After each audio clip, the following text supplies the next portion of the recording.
Al-Timah dan lainnya ikut kiamat musyairi. Ikhwan akhwat Tariqah Qadiriyah Naksabandia Pesantren Suryalaya Syekh Al-Hasan PKN. Manusia itu disebut dengan manusia kalau dia punya 3 unsur. Yang pertama punya jasad, punya fisik. Yang kedua punya ruh. Dia punya jasad, dia punya ruh. Tapi 2 ini belum cukup. Karena kalau dia punya jasad dan punya ruh saja, maka dia sama dengan hayawan, sama dengan hewan. Maka dia harus punya satu. Apa itu? Rasa. Atau yang tadi disebut dengan zauq. Kita ini ada di sini, di tempat yang mulia ini. Di sini kita karena punya 3. Kan punya nyawa sekarang, punya rasa, punya fisik, punya jasad, punya rasa. Kalau nggak punya rasa, pasti buka baju di sini, buka baju, pakai celana, berani? Nggak berani. Kenapa? Karena punya rasa. Kita punya rasa. Nah maka agama kita diajarkan untuk bukan saja memelihara ruh, bukan saja memelihara jasad, tapi juga harus memelihara rasa. Zauq itu penting, karena zauq inilah yang akan membuat, yang membedakan dia antara dia itu hayawanun natik atau hayawanun ghairu natik. Dia hewan yang berakal atau tidak berakal. Manusia, dia disebut dengan manusia yang baik kalau dia punya rasa. Contoh, di depan bapak ada kacang, bapak gak punya kewajiban untuk kasih yang ke kiri ke kanan, gak punya kewajiban, tapi dimakan sendiri kacangnya, kirinya gak dikasih, pesem-pesem, itu berarti gak punya rasa. Di depannya ada kopi, temennya di samping gak kopi, gak punya kewajiban. Kalau dia gak ngasih juga gak dosa dia, gak dosa juga dia kalau dia gak ngasih dia. Kenapa? Karena itu bukan barang pokok. Tapi bapak kopi sendirian, di sampingnya kelalapan apa? Ya pokoknya udah nengok-nengok, gak tawarin. Itu berarti gak punya rasa. Ngimamin baca Al-Baqarah boleh apa enggak? Boleh. Terus bapak kemudian ngimamin baca Al-Baqarah boleh, tapi gak punya rasa. Paham ya? Rasa itulah yang kemudian membentuk dia ini punya akhlakun karimah atau tidak. Maka manusia, setinggi-tinggi manusia dalam Islam itu bukan manusia hukum, tapi manusia akhlak. Maka Nabi nama buistu yutamima, bukan manusia hukum. Kalau hukum itu sah atau tidak sah, halal atau haram, itu hukum. Pokoknya ini halal, titik. Mau berantem juga kayak apa, halal pokoknya. Pokoknya ini halal, mau berantem kayak apa juga, yang penting haram. Pokoknya apa namanya, taraweh 20 rakaat, kalau 8 rakaat nggak di akhir sunnah. Pokoknya tahunnya begitu, nggak punya rasa. Maka belum sampai kepada tingkat manusia tasawuf, manusia laknah. Hadirin sekalian, karena kita punya jasad, punya ruh, maka jasad juga harus punya rasa, ruh juga punya rasa. Jasad ini punya rasa sakit, punya rasa senang, ada manisnya, ada pahitnya, ada asinnya, segala macam. Kadang kita mendapatkan itu, kadang kita tidak. Ruh juga mendapatkan rasa, ada rasanya ruhnya itu. Maka kata Ibnu Athaillah, basa toka kailai ketika mahal kopi. Kamu itu dijebarkan agar kamu tidak tersandra dengan kesempitan. Maka gak ada orang itu selamanya hidupnya bokeh terus, gak ada itu. Gak ada orang selamanya hidupnya gak punya duit, tidak ada itu. Tidak ada orang selamanya sakit mulut, tidak ada. Maka Allah kasih dia kelembaran, keluangan. Dia apa? biar dia tahu rasanya senang, rasanya jembar, rasanya sehat, rasanya punya uang, biar dia tidak tersandra dengan kegelapan, tidak tersandra dengan kesempitan. Tapi waqabaduka kaila yatrukuka ma'al basti. Allah kemudian mengikatmu, menyempitkanmu agar kamu tidak terlena dengan kejembaran. Keenakan hidupnya itu keenakan, sehat mulut, sehingga dia tidak ngerti rasanya nikmatnya sehat. Dia ini sehat terus sampai dia nggak paham nikmatnya sehat itu kayak apa sih. Karena orang itu baru tahu nikmatnya sehat kalau sudah sakit. Orang itu baru tahu nikmatnya rasa di mulut kalau udah mati rasa mulutnya itu. Kalau orang udah sakit, baru dia terima itu, baru dia tahu rasa nikmatnya sehat. Maka Allah kasih engkau kesempitan, kau dibikin susah sama Allah, dibikin sakit sama Allah. Biar apa? Biar engkau tidak terlena dengan kejembaran, dengan keenakan. Fir'aun dalam sebuah kisah tidak pernah sakit itu. Dari kecil Fir'aun Nabi Musa ya, itu dalam riwayat tidak pernah sakit, tidak pernah sakit dari kecil sampai dia mati itu tidak pernah sakit. Maka kemudian dia menganggap dirinya Tuhan. Maka manusia perlu dengan koplo itu.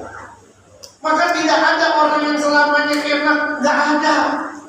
Kalau bapak bilang enak banget hidup dia ya, enak banget rasanya gembira mulu, katanya yang lihat. Katanya yang lihat. Kata netizen. Apa itu namanya fitnah hasanah. Wassalam. Namanya fitnah hasanah. Apa boleh itu? Tapi jangan kemudian dipikir nggak ada masalahnya. Nggak ada. Semua orang mau dia tingkatan kayak apapun, mau dia miliarder, mau dia sultan, mau dia raja, mau dia prajurit, mau dia kopral, mau dia kolonel, semuanya. Dari yang paling kecil sampai yang gede, semuanya pasti merasakan susah. Pasti merasakan kodun dengan tingkatannya masing-masing. Kalau kita punya uang 10 juta, senang apa enggak? Lega apa sempit? Lega. Kata kita yang jarang punya duit. Tapi kata orang-orang yang punya duit 10 juta udah pusing ya. Kenapa sih pusing banget? Duit di rekening tinggal 10 juta ya Pak. Oh gitu. Jadi pusing sekarang. Pusing apa? Itu di rekening tinggal 10 juta terus. Kalau bapak punya duit 10 juta, bas itu kamu kodun. Senang. Nah, tapi kata Ibnu Athaillah, wa akhraja minhuma kaila dunaka sayun. Allah kemudian mengeluarkanmu dari keduanya. Allah akan mengeluarkanmu dari rasa punya kesenangan, punya kelapangan. Allah juga akan mengeluarkanmu dari rasa kesempitan agar tidak ada di antaramu selain Allah Subhanahu wa Ta'ala. Inilah orang yang sudah sampai di sini. Inilah orang yang disebut dengan sirna, orang yang rasanya sudah tidak ada. Maka orang kalau masih salih, masih kayak kita nih, masih murid, pasti itu nanti dikasih seneng, baru seneng 5 menit dibikin susah lagi sama Allah. Seminggu nanti ada seminggu dikasih susah, dikasih senang sama Allah. Belum ada 24 jam dikasih susah lagi, dikasih senang lagi. Bolak balik begitu. Memang itu saling itu. Biar apa? Biar tahu, ngerti. Itulah rasanya kalau punya duit, dia begitu aja rasanya. Kalau sedih, dia begitu aja rasanya. Kalau lagi gak enak hati, dia begitu aja rasanya. Kalau dipuji sama orang, begitu aja rasanya. Kalau disenengin sama orang, begitu aja kok. Kalau disebelin sama orang, begitu aja rasanya. Semuanya udah dirasain. Karena semuanya udah dirasain, makanya dia menjadi sirna rasa. Ya, rasa. Nah, tapi untuk urusan yang sifatnya ruhiyah, tadi kata yang saya katakan, maka ruh itu punya zatnya sendiri. Karena ruh itu beda dengan nafsu.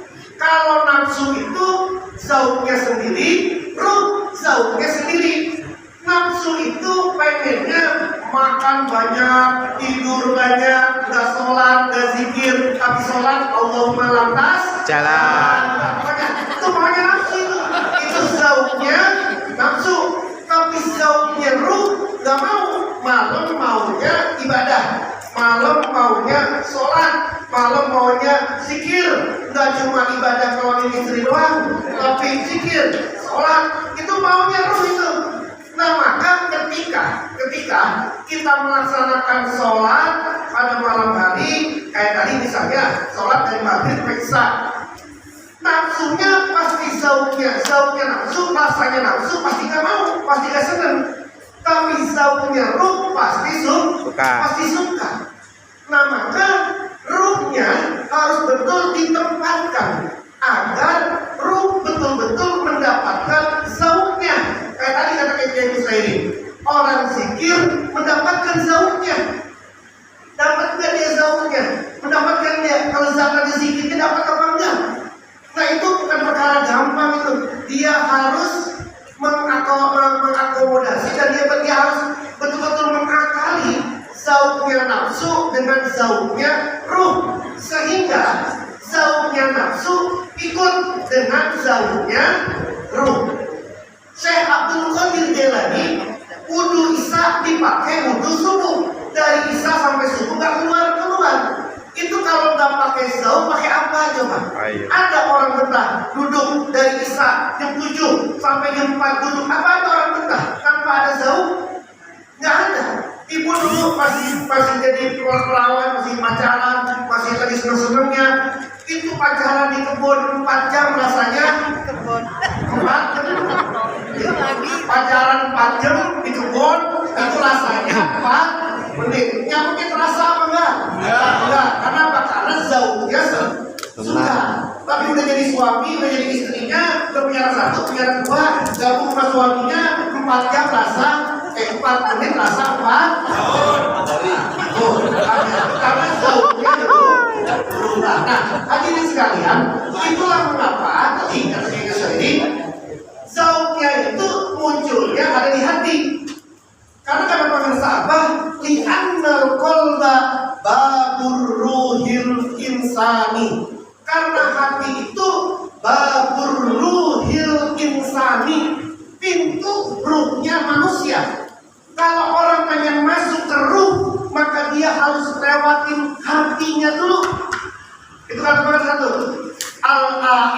Al-qalbu li'annal qalba babur ruhil insani. Hati adalah pintunya ruh manusia. Siapapun yang ingin masuk ke ruhnya seseorang, dia harus lewat hatinya dulu. Kalau ada orang pengen nundukin seseorang, hatinya dulu diambil. Kalau hatinya udah diambil, maka ruhnya juga bisa kepegang. Kenapa? Karena hatinya sudah diambil, sudah kepegang. Nah kalau hatinya ini buruk, maka ruhnya juga akan ikut buruk. Kenapa? Karena dia lewat pintunya.